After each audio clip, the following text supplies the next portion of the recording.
नमस्कार दोस्तों, स्वागत है आपका जीएस मंथन में। हम निबंध तो बराबर करा ही रहे हैं, जीएस के क्वेश्चन करा रहे हैं, स्टैटिक जीके करा रहे हैं। अब हम करंट अफेयर में वो टॉपिक आपको रोज समझाया करेंगे जो कि हमारे लिए बहुत महत्वपूर्ण रहने वाला है मेंस की दृष्टि से। कई बार क्या होता है, कुछ टॉपिक हमारे आते हैं लेकिन हम नहीं समझ पाते हैं कि कहाँ से पूछा गया है। तो ये चाहे वो देश की वैदेशिक नीति से संबंधित हो, चाहे वो अंतर्राज्यीय हो, अंतर्राष्ट्रीय हो, या जैसी भी हो, अगर अच्छा टॉपिक है तो हम आपको समझाएंगे। एक हायर अधिनियम अभी खबरों में आया है, हायर अधिनियम, यह आपके लिए बहुत महत्वपूर्ण है, तो इसको एक बार समझते हैं। चैनल पर नए हैं तो सब्सक्राइब कर लीजिएगा, जिससे कि मेंस की तैयारी अच्छे से होती रहे। अमेरिका की नई संरक्षणवादी नीति और भारत के आईटी और छात्र हितों पर प्रभाव। परीक्षा में पूछा जा सकता है कि हायर अधिनियम संबंधित किससे है, या फिर इसकी विशेषताएं, मेंस में विशेषताएं पूछी जा सकती हैं, किस देश के प्रति है वो पूछा जा सकता है। तो इसको जरा हम समझते हैं।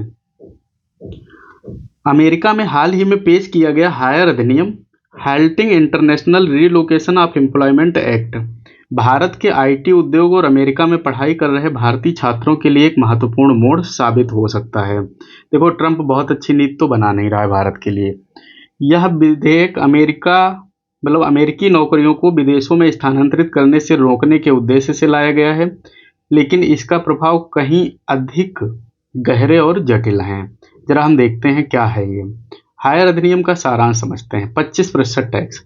किसी भी अमेरिकी कंपनी या करदाता द्वारा विदेशी व्यक्ति को भुगतान की गई सेवा राशि पर 25% कर लगाया जाएगा।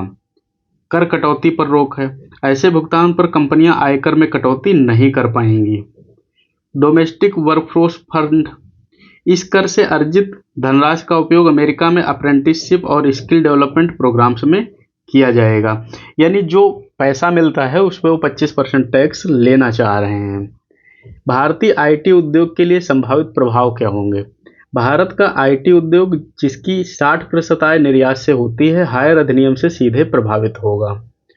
कैसे? लागत में वृद्धि हो जाएगी। इस अधिनियम से अमेरिकी कंपनियों के लिए भारतीय सेवाएं 60% तक महंगी हो जाएंगी।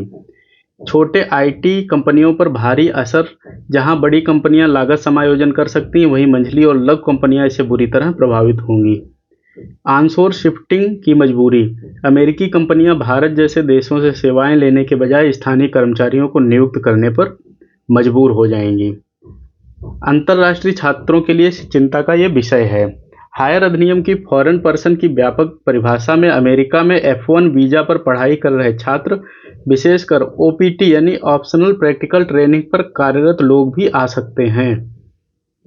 यदि ये छात्र इस श्रेणी में आते हैं तो उनके वेतन पर 25% कर लगाया जा सकता है। इससे न केवल उनकी नौकरी पाने की संभावनाएं घटेंगी, बल्कि कंपनियों के लिए उन्हें हायर करना आर्थिक रूप से नुकसानदेह हो सकता है। अमेरिका में स्टेम टैलेंट की कमी। अमेरिका के लिए यह स्थिति भी चुनौतीपूर्ण होगी, क्योंकि आर्टिफिशियल इंटेलिजेंस, साइबर सुरक्षा और सेमीकंडक्टर डिजाइन जैसे क्षेत्रों में स्थानीय टैलेंट की भारी कमी है। भारतीय छात्र विशेष रूप से आईआईटी और अमेरिका की शीर्ष यूनिवर्सिटी से स्नातक सांस्कृतिक रूप से अनुकूल और तकनीकी रूप से दक्ष होते हैं। मतलब अपने यहाँ के जो लोग हैं थोड़ा होशियार तो ज़्यादा होते हैं।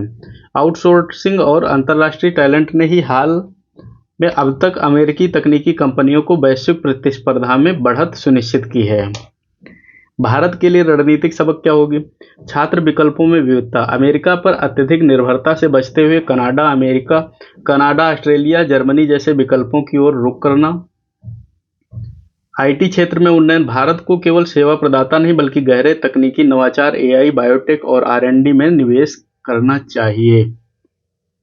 अब इससे संबंधित हम थोड़ा जीके के फैक्ट जो निकलते हैं वो देखते हैं।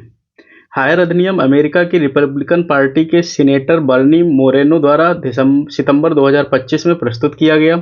भारत में लगभग 4.2 लाख छात्र अमेरिका में पढ़ाई कर रहे हैं अभी भी। अमेरिकी कंपनियां पहले से ही हाइब्रिड मॉडल यानी ऑनशोर ऑफशोर पर काम करती रही हैं। अमेरिकी श्रम बाजार में स्टेम क्षेत्र की पूर्ति के लिए अंतर्राष्ट्रीय छात्रों की जरूरत बनी हुई है। तो यह हमारे लिए हायर अधिनियम थोड़ा जरूरी है, इससे मेंस में प्रश्न आ सकता है और इसलिए आपको ये पढ़ना भी चाहिए। इंटरव्यू में भी पूछा जा सकता है। नए हैं तो सब्सक्राइब करिएगा, जिससे कि जीएस की तैयारी अच्छे से होती रहे, और लोगों को शेयर करिए जिससे उनको भी लाभ हो। मिलते हैं अगली क्लास में। धन्यवाद।